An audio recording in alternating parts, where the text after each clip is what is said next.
Hey guys, I just wanted to quickly pop in because I made this page in quite a different way than I ordinarily do. Normally, as I'm making my page or my project, I just grab things here and there, what inspires me, this color, whatever.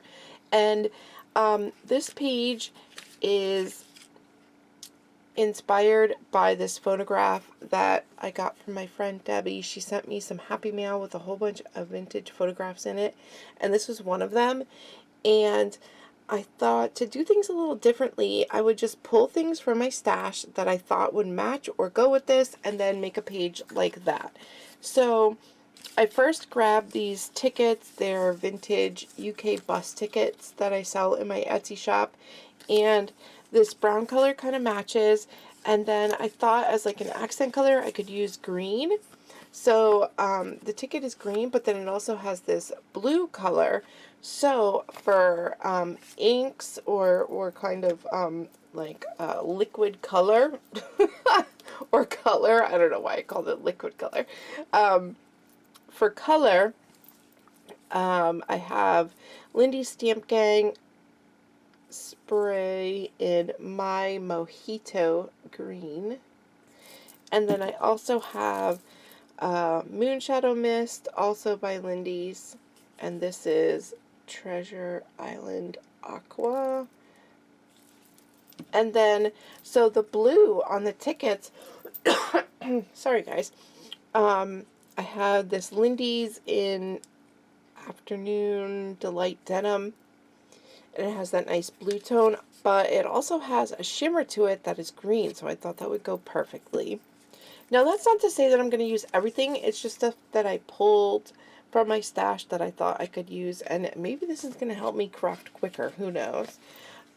So I also grabbed, I had typed out a whole bunch of quotes and poems and stuff on my typewriter using vintage piano roll paper, because I have so much of these piano rolls, so many of these piano rolls, and I'm trying to use it. So I just typed a poem on this one, and I thought it matched well. And then I also have this washi tape from Tim Holtz that has like a little bit of ledger elements and things like that that matched well. And then I also have from 7 Dot Studio, I have from the Lost and Found collection, I have the stickers and the die cuts, which I thought matched well because they have that brown tone, but they also have that green as well. And then I also pulled the fortune teller stickers, and then this paper from 7 Dots, which is also by the fortune teller, which is called Palmistry.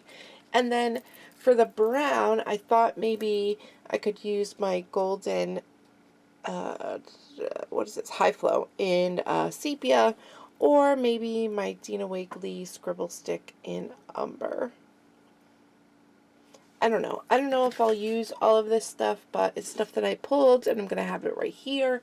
So hopefully it will make my crafting process a lot quicker. So let's get started. Starting out with my Ranger texture paste through a Crafter's Workshop stencil. I believe it's called Love Post or Post Love. I don't really know. Makes sense to me. It sounds familiar and it makes sense to me because it has hearts, and it also has like a little bit of a like a postmark kind of situation going on. So I'm just going to use my texture paste, and I'm concentrating on that little circle there that has the writing in it, that looks like a postmark. And I thought it was fitting because my page has like the photo of some place in Illinois, so travel, you know, it made sense to me. So after that's dry, that's what it looks like. Oh, and I'm in my Strathmore hardbound watercolor journal that has like a horizontal kind of orientation. So I'm going to take my Tim Holtz washi tape that I showed you in the beginning of this video, and I'm going to use some the width that it is, and then I'm also going to rip some a little bit. And this particular tape has like a red like label in it, and I'm just going to make sure that I avoid using that red label because I don't want that pop of red on my page. And then I also brought in this other Tim Holtz washi tape that has some like ledger writing on it, and I'm going to do the same thing with that, kind of rip some pieces in half, and just put that here and there around my page. And then I'm going to take some of my Liquitex Professional Gesso and try to kind of like tone down the tape, but because washi tape is like plasticky, it was like beating up on it. So I got out some of my clear gesso by Finnabair, and I'm just going to go over my washi tape with that to try to give it a little more tooth. I don't know why that seemed to stick better to it than the other gesso, but it did.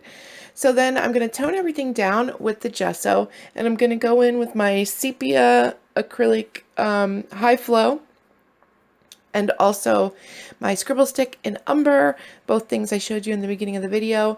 And I'm just going to add a ton of water to get things moving and flowing. I really honestly could have used either one, not both. And then I'm going to go in with my Lindy's Stamp Gang sprays in My Mojito Green and Treasure Island Aqua. And I'm just going to use the nozzle to apply the color.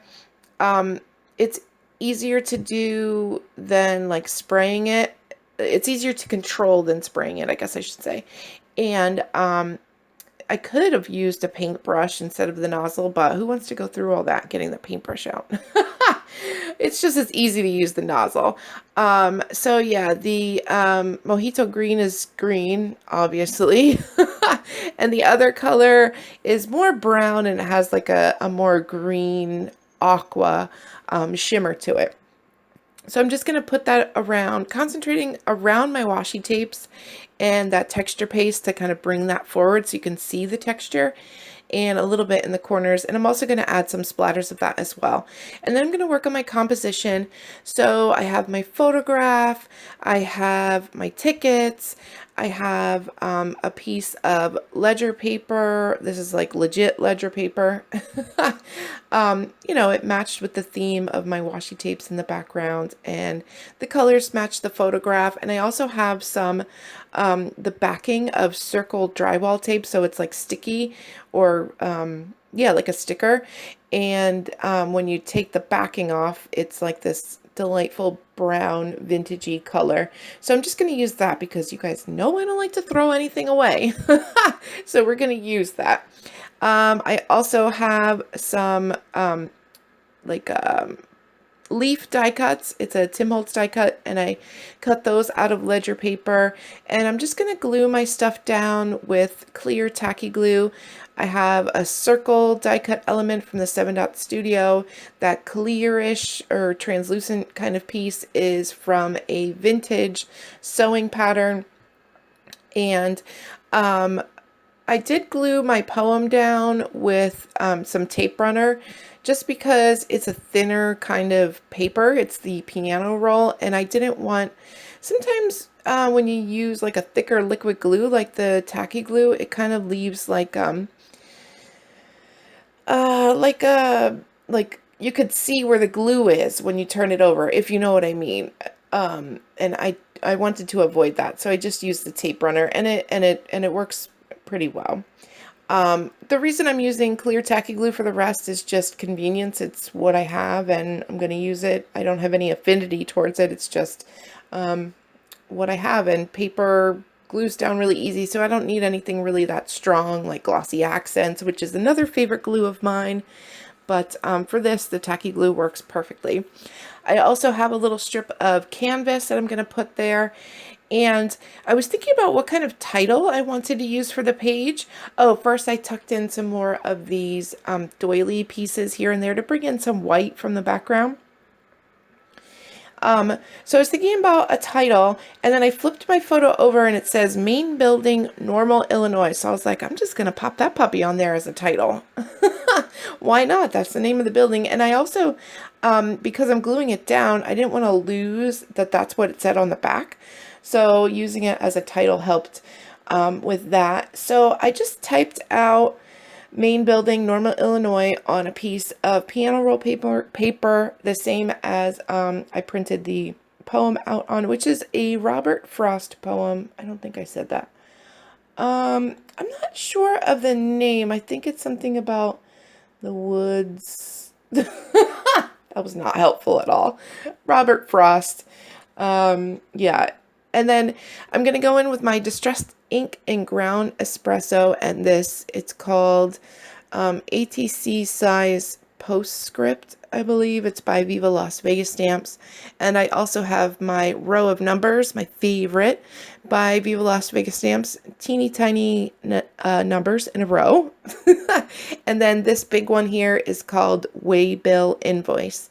And they're all by Viva Las Vegas Stamps. And I'm just going to use the little scripty part of the top of the invoice and stamp around my page with that Distress ink. And then I also have some circle confetti pieces by Unwow Studio. They add a little extra something, and they're brown, so they match the kind of page. So then I have my Afternoon Denim Delight Lindy spray because I wanted an accent color, and it matches the blue of the tickets, the numbers on the vintage bus tickets that I used. And at first I just sprinkled it around a little bit. I put a little bit out on my craft sheet, added some water, and then like sprinkled it around. But I wanted to bring in more of that blue. So I'm going to make sure it's watered down pretty good because it's a pretty intense color and I don't want it to overpower. So I'm just going to make sure that I add a ton of water to it and then use my paintbrush to just kind of apply it here and there around my page, kind of running it along some of the elements that I have on my page, bringing it into the background a little bit, feathering it out with some more water. And then as I was looking, I thought I was done. As I was looking at it, I kind of focused my composition towards the right and brought it a little bit over towards the left page. It's a very interesting kind of layout for a journal because it's long and skinny, and I really like to like bring things into the left page, but not like a complete two-page spread. So I just added a little bit of my inks and my washi tapes the same way I did in the background to the left side there, just so it didn't look so plain over there. And that is it for my page. Thank you so much for watching. If you have not signed up for the free Lifebook Well-Being and Creativity Summit, I will leave a link down below that you can sign up for that and check out what it's all about. A free event with all kinds of videos from the Lifebook teachers and interviews. A really cool event that's coming up. It starts on September 16th. So if you haven't signed up, I would encourage you to do that. And the link for that is down below. And yeah, thank you so much for watching, and I will talk to you guys soon. Bye-bye, guys.